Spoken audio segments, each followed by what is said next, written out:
पिंट्या भाऊ, बुवांचा काम म्हणजे कसं आहे, अकरीत हो मरणाचा भार व्यापाट. कसा काम आहे, अकरीत हो मरणाचा भार व्यापाट बुवा. आणि हे अकरीतच्या पुढचं जे आहे ना त्याला काय म्हणतात, क्रियापद आहे ते ना. आमचे बेंडखेळे भाऊ बी आहेत, म्हणजे हे आमचे दोन मास्तर आहे त्यातले, हे दोन मास्तर आहे. तर ते क्रियापद आहे, म्हणजे शिव्या.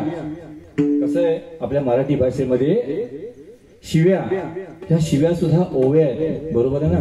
पांडुरंगात म्हणजे गोडवा आहे. एकदा जोरदार टाळे आमच्या पिंट्या भाऊंसाठी, सुनीलसाठी आणि काळे आमचे आलेले आहेत. या कार्यक्रमाच्या माध्यमातूनच या गोष्टी होणार आहेत. की आज त्यांनी संगमेश्वरी बोली हा कार्यक्रम अख्ख्या महाराष्ट्रभर प्रसिद्ध फेमस झालेला आहे. आणि नुसत्या महाराष्ट्रापर्यंत नव्हे, तो अख्ख्या भारतात काही दिवसांनी फेमस होईल. आणि आपली जी संगमेश्वरी भाषा आहे, केलीन गेलीन, मगाशी आमचे बेंडखेळे साहेब बोलत होते आणि नेहमी बोलतात. मला फोन जरी केला नाही ना तरी सुद्धा ते तसेच बोलतात. माझं दुकान आहे, हा बुवानू काय आणू येताना, डिश आणू का पत्रावळ्या आणू. त्यांचं साईड बिझनेस पण आहे.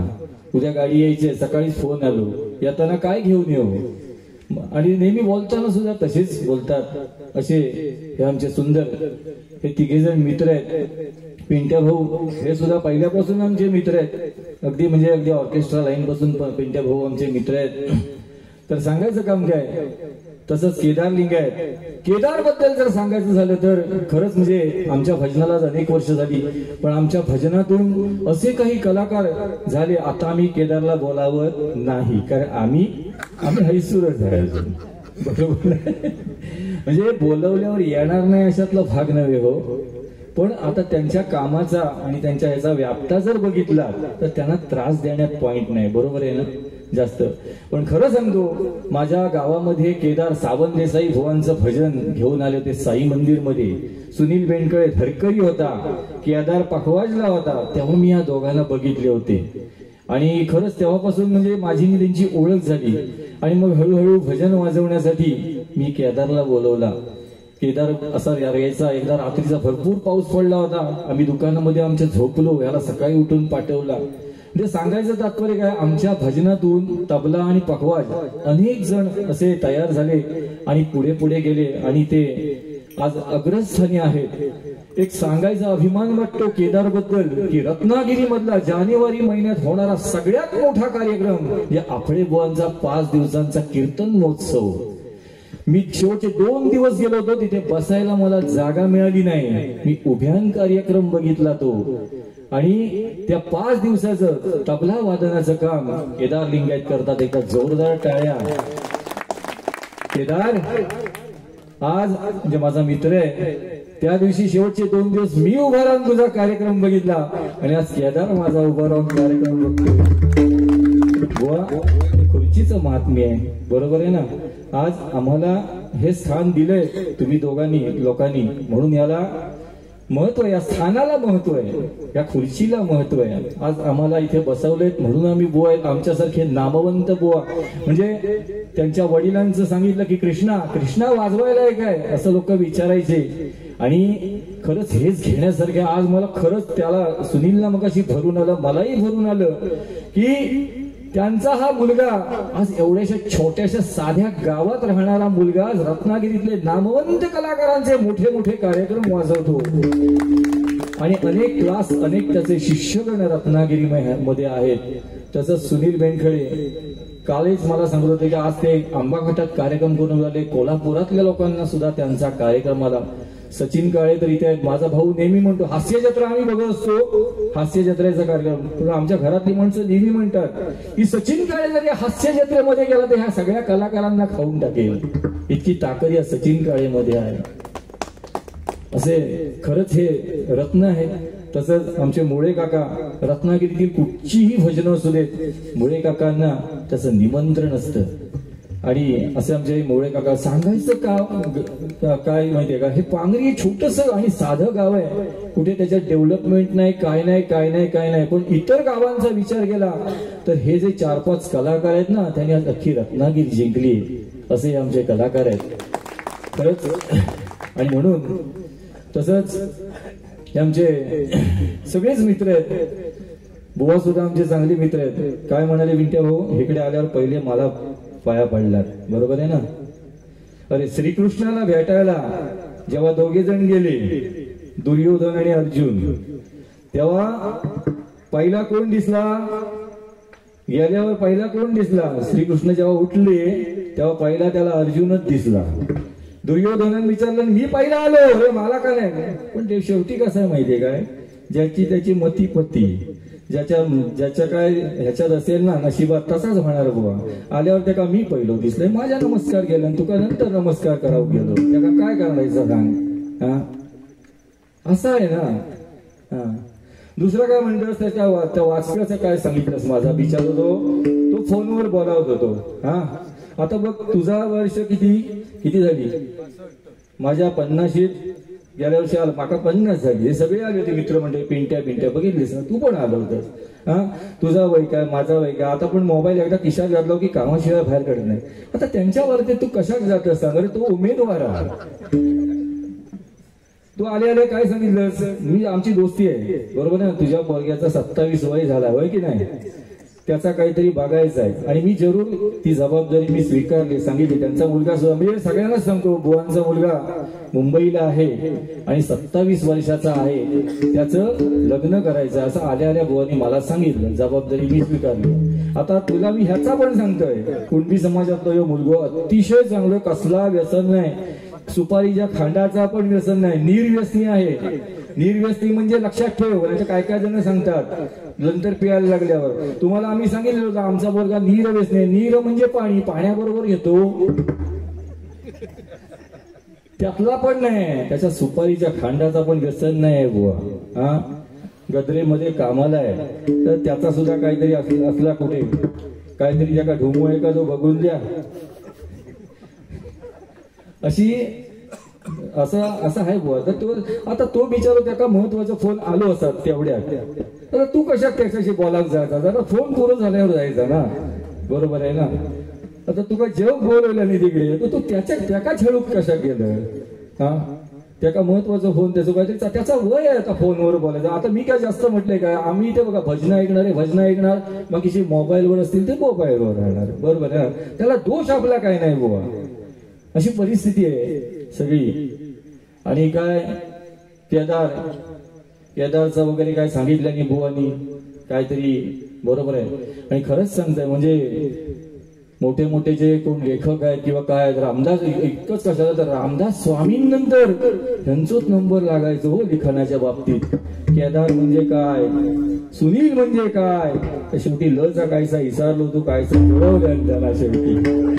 म्हणजे रामदास स्वामींनी बघा मनाचे श्लोक लिहिले, रामदास स्वामींनी मनाचे श्लोक लिहिले. प्रत्येक श्लोकाच्या प्रत्येक ओळीमध्ये 12 अक्षर. आता आमचा काय घेऊन बसला हो, इकडचा तिकडे नि तिकडचा इकडे. रामदास स्वामींचे मनाचे श्लोक काढून बघा, प्रत्येक ओळीमध्ये 12 अक्षर बुवा. तर ते काय रामदास स्वामींनंतर ना खरोखर तुमचंच नंबर लागणार हो. आम्ही आपले खरं मी आपलं त्यातलं नाही, माका एवढा नाही जमत बुवा. आता तुम्ही पण मला सांगितलं संगीत क्षेत्रातला, पण तसंच ह्या लिखाण बिखाण जे आहे ना, हा तुमचा भारी बुवा, एकदम भारी. तर अशा पद्धतीने हे आमचे बुवा सुर्वे बुवा, थोडस त्यांच्याबद्दल वादेली म्हणजे मी त्यांना म्हटलं कसं माहितीये, आमचं भावाभावाचं नातं. आज सिंधुदुर्गामध्ये काहीतरी मीटिंग झाली, एकमेकांना अरे तुरे करायचं नाही भजनात बसल्यावर असं काहीतरी ठरलंय. पण आमचं तसं नाही, आमचं आदरार्थी एक वचन आहे. भांड होणार, आमचा भांड होणार, पण आजच्या रात्री पुरतो वाद. मी पहिल्यांदा सांगितलं आमचे, मी काय बोललोय, आमचे परम मित्र, पण आजच्या रात्री पुरतो माझं वादेवी. कारण कसं आहे माहितीये काय, आपल्या कोकणाला शाप आहे हो, 2 भाव कधी एकत्र चांगल्या मनानं राहत नाहीत. एका घरात 2 भीती पडणारच, बरोबर आहे ना. एका घरात 2 भीती पडणार, 2 भावांच्या भानगड भावकीत नड ही सगळीकडे आहेच. मग त्यात आता तुझं मी माझं वाद झालो त्या का काय करणार सांग मका. पण तरी पण चांगला इतक्या भानगडी करून आज आम्ही एकत्र असतो हे आमचं घेण्यासारखं आहे. असू दे, बरं वाईट बोलायचं. रस्त्याला गतिरोधक असतात, रस्त्याला गतिरोधक असतात, तसं माणसाला विरोधक असतात. आम्ही एकमेकांचे विरोधक आहे. आजच्या रात्री बोलते खण तशी खापरं आणि माय तशी लेकरं. या गावातली ही जी लेकरं आहेत ती खाणीसारखी आहे, खाणीतनं आलेली खापरं आहेत बुवा. तर हे आमचे सुरू बुवा अतिशय सुंदर. थोडस त्यांच्याबद्दल बोलतो आता, त्यांच्याबद्दलच चांगलं सांगतो. म्हणजे काय वाईट बोललो अशातला भाग नाही, फक्त काय बोलले त्याच्यावरच पलटे मारले. आमचे सुरई बुवा खरंच लांजा तालुक्यातील बघा एक लांजाचं रत्न आहे, एक रत्नागिरीचं आहे. आणि आज भजनाचा कार्यक्रम तालुक्यामध्ये संगमेश्वर मध्ये आहे. ही नाळ खरंच एकदा ह्या आमच्या लोकांना केदार बिदारचे आयोजक आहेत एकदा जोरदार टाळ्या. की रत्नागिरी तालुक्यातील रत्नागिरी जिल्ह्यातील तुम्ही बुवा तुम्ही भजनासाठी बोलवले. नाहीतर आज आपण बघितलं तर सगळे सिंधुदुर्गातले बुवा सगळे येतात असं काय नाही. भजन ही भजनासारखी होणारच. आमचे सुर्वे बुवा हे लांजा तालुक्यातील जे भजन मंडळ आहे त्या भजन मंडळाचे अध्यक्ष आहेत. त्या जोरदार टाळ्या त्यांच्यासाठी. तसंच तिकडचे ते तंटामुक्तीचे अध्यक्ष सुद्धा आहेत. एकदा जोरदार टाळ्या. तंटामुक्तीचे अध्यक्ष सुद्धा आहेत. आणि त्यांना काही दिवसानंतर त्यांना परवाच राजन साळवींच्या हस्ते वगैरे भजन रत्न म्हणून त्यांना पुरस्कार मिळालेला आहे. हे काहीतरी म्हणतात की भावी सरपंच वगैरे, पण नाही ना असा काही नाही ना. असू दे, आमच्या शुभेच्छा आहेत की सरपंच पदापर्यंत आमचे बुवा जाऊ दे अशी मी परमेश्वर चरणी प्रार्थना करतो. आणि पुढे जातो भजनाच्या माध्यमातून. तर हे सगळं मित्रत्वाचं नातं आता मी गोवलं आणि सांगितलं. सगळीच भजन मंडळी सगळीच मंडळी आता कार्यक्रमच वेगळा आहे. अगदीच मरणाच्या बाहेर व्यापार असा कार्यक्रम आहे. तर या सगळ्या मित्रमंडळींसाठी एक छोटस बोध सादर करतोय.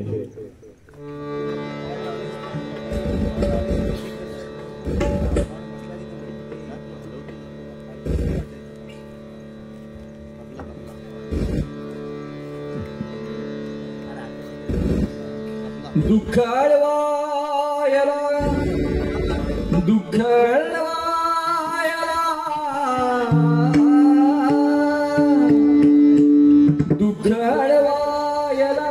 उंबऱ्या सारखा उंबऱ्या सारखा मित्र बनव्यामध्ये मित्र बनव्यामध्ये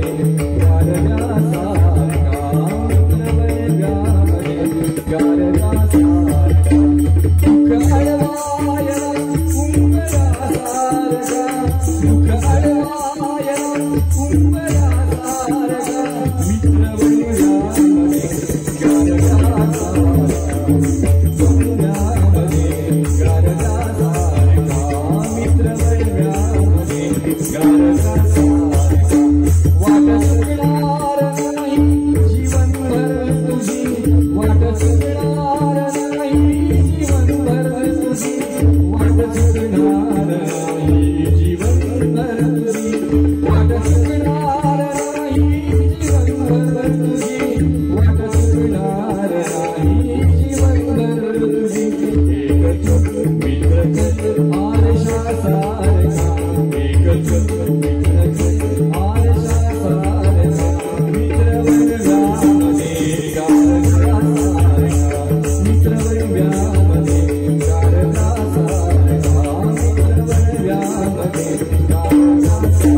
किशोर लिंगायत शिरगाव, किशोर लिंगायत शिरगाव रत्नागिरी, किशोर लिंगायतांचे जावई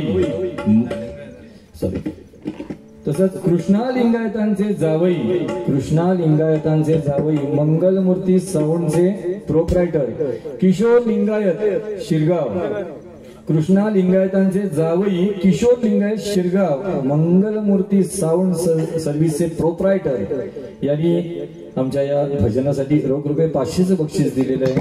मंडळाच्या वतीने स्वीकार करतो. धन्यवाद धन्यवाद धन्यवाद.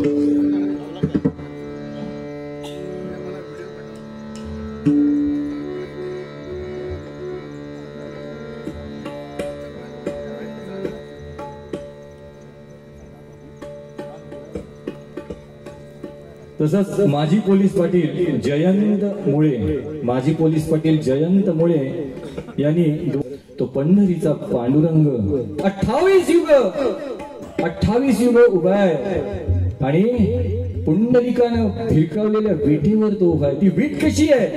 त्या विटेला बघा 6 बाजू आहेत. त्या विटेला 6 बाजू आहेत. काम, क्रोध, मद, मोह, मत्सर आणि लोभ हे षटरिपुंचे माणसांचे आहेत. ते पायाखाली त्यानं दाबून ठेवले आहेत विठुरायानं. आणि रूपाचा अभंगाला रूपाचा अभंग का म्हणतात?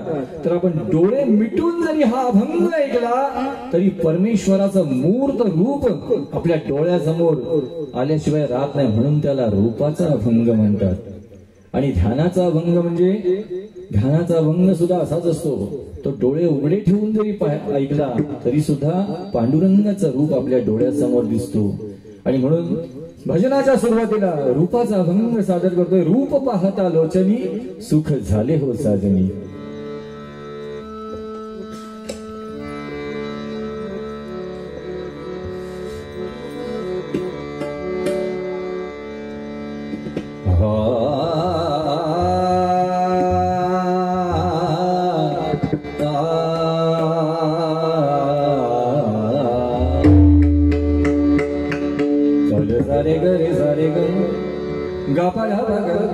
गपध साध पगरे गरी साध साध सा हा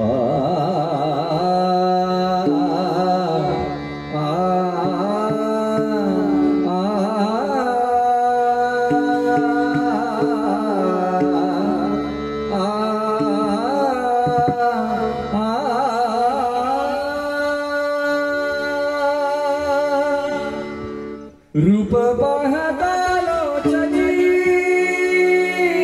सुख झाले हो साजनी. रूप पाहता लोचनी सुख झाले हो साजनी.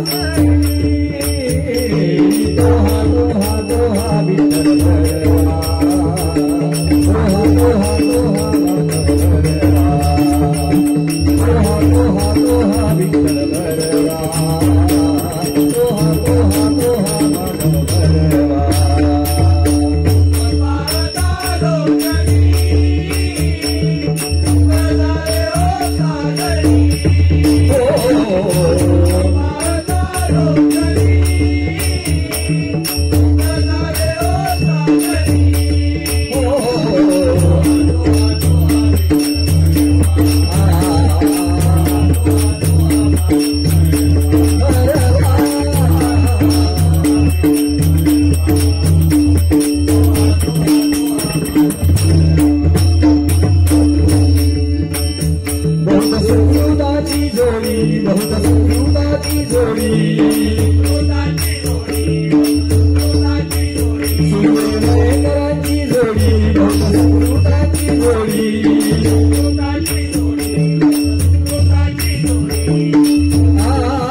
सर्व सुखाचे